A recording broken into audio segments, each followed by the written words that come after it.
Selamat pagi. Kita akan memulai acara kita pada pagi hari ini.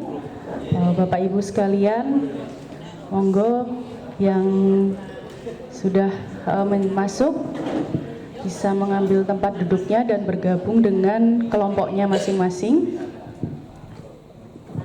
Baik. Yang terhormat Profesor Dr. Hewan Teguh Budi Pitojo, MP PhD, selaku Dekan FKH UGM dan juga pembicara kedua pada hari ini. Yang terhormat Profesor Dr. Hewan Siti Isrina Oktavia Salasia, selaku pembicara pada kegiatan pagi hari ini. Yang terhormat Profesor Dr. Hewan Pujiastuti MP sebagai moderator kita pada pagi hari ini, serta seluruh peserta workshop yang berbahagia. Assalamualaikum warahmatullahi wabarakatuh. Bismillahirrahmanirrahim. Assalamualaikum warahmatullahi wabarakatuh. Selamat pagi, salam sejahtera untuk kita semua. Om Swastiastu, Namo Buddhaya, salam kebajikan. Pada tanggal 20 Mei yang lalu, FKHI bersama-sama dengan PDAI sudah mengeluarkan kesepakatan surat keputusan bersama terkait dengan kompetensi utama dokter hewan Indonesia, yang kemudian itu harus diikuti oleh semua fakultas kedokteran hewan di Indonesia, di mana di dalam kompetensi bersama itu, kesepakatan bersama itu sudah mencakup tentang kompetensi atau dari WOA, yaitu Dewan Kompetens. Pertemuan di Bangkok, Fakultas Kedokteran Hewan seluruh Asia Tenggara sudah menyepakati apa yang disebut dengan akreditasi ASEAN untuk bidang pendidikan kedokteran hewan. Maka yang kunci utama di dalam akreditasi itu adalah kandungan Dewan Kompetens di dalam kurikulum dari fakultas-fakultas kedokteran hewan se-Asia Tenggara. Tentu ada 11 butir komponen ya, standar akreditasi, kemudian ada 4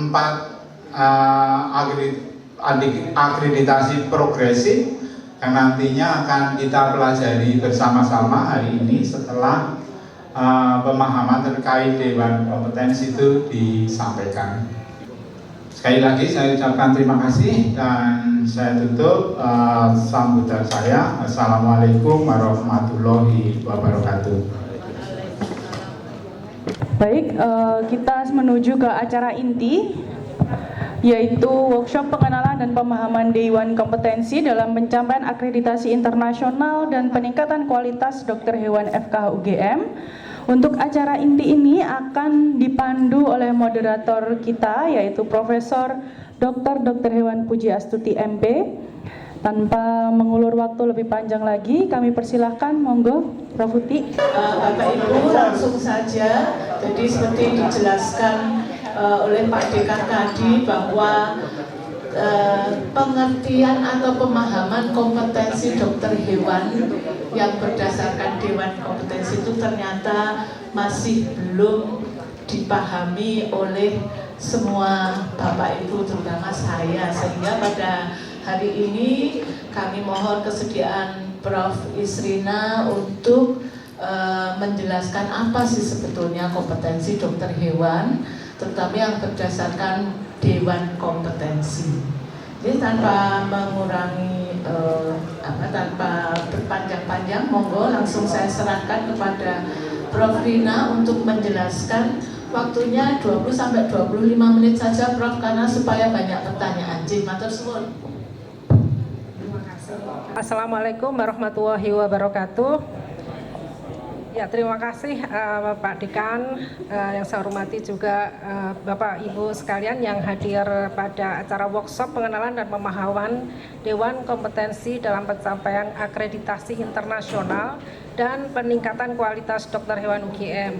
Jadi pertama itu saya ingin memahamkan dulu, untuk memahami tentang Dewan Kompetensi adalah tentang peran penting dokter hewan. Dimana pertama ada kita pahami dulu otoritas veteriner. Jadi otoritas veteriner kita sudah punya undang-undang ini tahun 2014, di mana itu ditetapkan kelembagaan pemerintah dan pengambilan keputusan tertinggi yang bersifat teknis kesehatan hewan itu ada di wilayah veteriner. Mengapa perlu Dewan Kompetensi ini? Adalah kontribusi penting dokter hewan itu adalah menjamin kesehatan, kesejahteraan hewan, dan kesejahteraan manusia dan ekosistem. Sehingga kalau posisi kita memang ada di tempat yang sangat strategis seperti itu, maka perlu kualitas pendidikan kedokteran hewan yang sangat memadai. Sehingga kualitas dokter hewan pendidikan itu sangat, kalau kita lihat kualitas dari pendidikan veteriner di Indonesia itu sangat bervariasi. Ya, maka OAI itu perlu merekomendasikan tentang kompetensi yang relevan dan ini berlaku untuk semua negara. Sehingga OAI menetapkan kompetensi minimum yang dibutuhkan oleh lulusan dokter hewan pada hari pertama kelulusan itu segera bisa siap berpartisipasi dalam National Veterinary Services atau pelayanan kesehatan nasional. Nah, kompetensi minimal ini adalah cerminan dari kebutuhan nasional yang tadi terkait dengan peran kita sebagai dokter hewan. Kemudian tanggung jawab dokter hewan ketika sudah lulus ya, setelah diwisuda sebagai Dewan Graduates, kita tuh langsung punya peran ya dalam National Veterinary Services. Ini sudah ada ketentuan di OAI Terrestrial Animal Health Code. Jadi mau tidak mau ya, apakah nanti kita akan bekerja sebagai dokter hewan untuk terjun secara nasional sebagai pelayanan kesehatan atau mungkin sebagai dosen atau dokter praktek, itu adalah semua punya kewajiban ini ya. Kewajibannya adalah kita di dalam promosi kesehatan hewan, kesejahteraan hewan, kesejahteraan masyarakat veteriner dan keamanan pangan. Pelayanan berdasar kerangka legislatif di bawah naungan pemerintah. Jadi kompetensi dasar itu adalah tadi ya, pengetahuan, keterampilan, sikap dan bakat minimal yang diperlukan sebagai lulusan dokter hewan itu akan mendapat lisensi oleh VSP. Tapi kita belum punya VSP, tapi kita kan sudah diakui kelulusannya ya, sudah ada sertifikat profesi maupun kompetensi. Nah, kemudian nanti memang kita melakukan VSP, itu yang melisensi dokter hewan ya. Kemudian kompetensi ini terdiri dari, yang kompetensi dasar ini adalah umum dan khusus. Nah, yang diatur oleh OAI itu adalah kompetensi yang khusus, yaitu spesifik dan lanjutan ya, atau yang kita kenal dengan spesifik kompetensi dan advance ya, kompeten. Kompetensi dasar umum kita tahu ya, bahwa ilmu dasar kedokteran hewan yang biasa diajarkan kita pada awal kurikulum merupakan prasyarat untuk studi klinis ya. Itu ada termasuk yang kompetensi umum ya. Kita sebagai prasyarat untuk memenuhi ilmu kedokteran hewan klinis ya, kemudian bagaimana mendiagnosis, mengobati, mencegah penyakit, kemudian produksi hewan, kemudian manajemen kesehatan, ekonomi produksi hewan. Dan kemudian yang advance kompetensi atau kompetensi lanjutan ini adalah semua keterampilan, pengetahuan, sikap dan bakat minimal ya yang diperlukan oleh seorang dokter hewan apabila kemudian masuk ke otoritas veteriner. Kalau kita lihat dari komposisi kurikulum kita, ini sebenarnya kita sudah memenuhi domain-domain yang ada, sudah memenuhi mata kuliah yang berdasarkan Dewan Kompetensi. Cuman masalahnya apakah learning outcome-nya sudah sesuai bagaimana cost outcome yang diberikan, apakah juga sudah memenuhi, maka inilah menjadi dasar evaluasi kita. Ya. Jadi kita tidak hanya kata-kata, tetapi harus kemudian diimplementasikan menjadi tujuan pembelajaran yang benar bagi mahasiswa.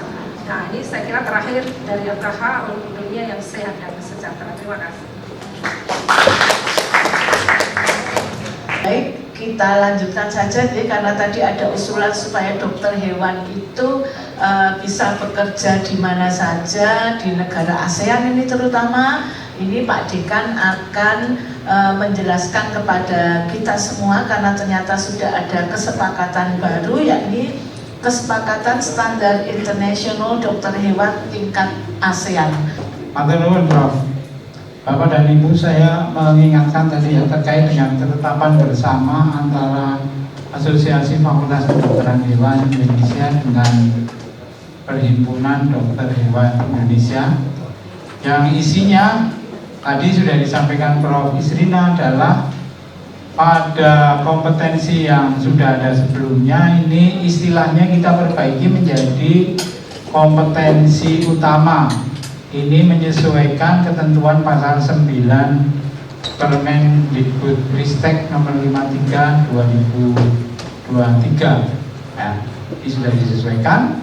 Kemudian isinya sudah mengadopsi 11 kompetensi spesifik dan 8 kompetensi lanjutan.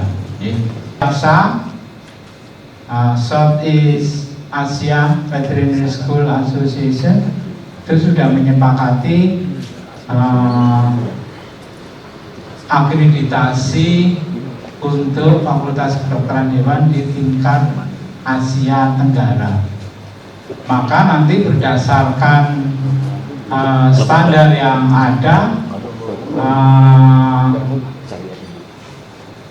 kemudian ditetapkan leveling dari masing-masing Fakultas Kedokteran Hewan di Asia Tenggara sebagaimana disampaikan Prof. Isrina tadi menjadi 5 tahap, 4 level.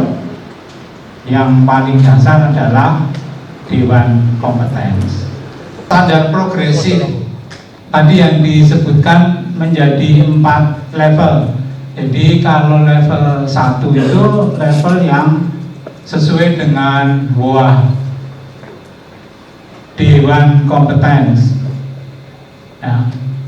Kemudian kalau level 2 itu Developing Veterinary Education Establishment. Jadi FKH, Developing FKH. Kemudian level 3 itu disebut Recognize FKH. Dan yang 4 itu FKH yang sudah established. Kemudian terkait dengan standar kompetensinya yang dinilai untuk FKH yang baru, yang Dewan Kompetensi itu hanya 4 standar, meliputi standar kurikulum, standar teaching facilities, kemudian staff, dan animal resource.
pergeseran waktu 1 jam, tapi alhamdulillah akhirnya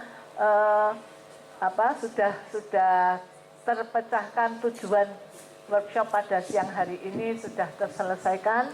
Matur nuwun sangat Pak Dekan dan semuanya yang telah berkenan hadir, dan matur nuwun atas segala fasilitasnya.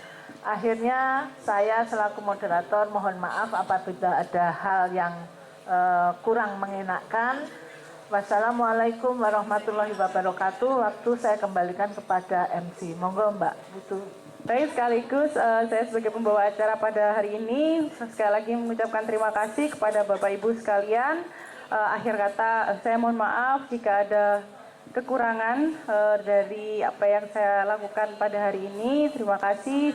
Akhir kata wassalamualaikum warahmatullahi wabarakatuh.